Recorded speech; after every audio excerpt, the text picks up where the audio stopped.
Feel naman kung gaano ka-energetic siya. Pantayan mo yun. Ako, super excited po actually nung pagdating pa lang namin dito nung inatid ako. Parang unti-unti na nagsisink in talaga sa akin. Shocks, MMFF, totoo ba to? Kasama ako dito, kasama kami dito. Kaya parang yung excitement from pagpo-promo namin this day, sobrang nadagdagan talaga siya. Kumbaga nag-times 5 siya. That's it. Ako, para sa akin, dito MMFF kung walang float eh. So, isa to sa nilook forward ko talaga, yung mga floats ng lahat, bawat pelikula. So, ako talagang na-excite ako mamaya kung paano yung mga sigawan at suporta ng mga tao sa bawat pelikula. Lalo na sa Love You So Bad.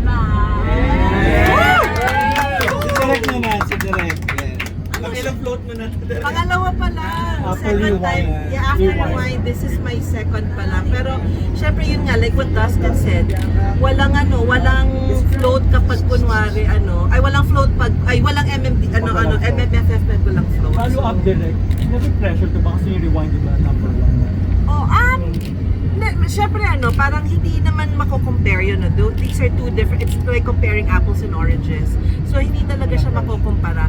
I think it's more of, we just want to deliver a good story, a good film, and without thinking about rewind, parang erase yun because now, we are faced with a new project and that's all that matters. Wow, excited.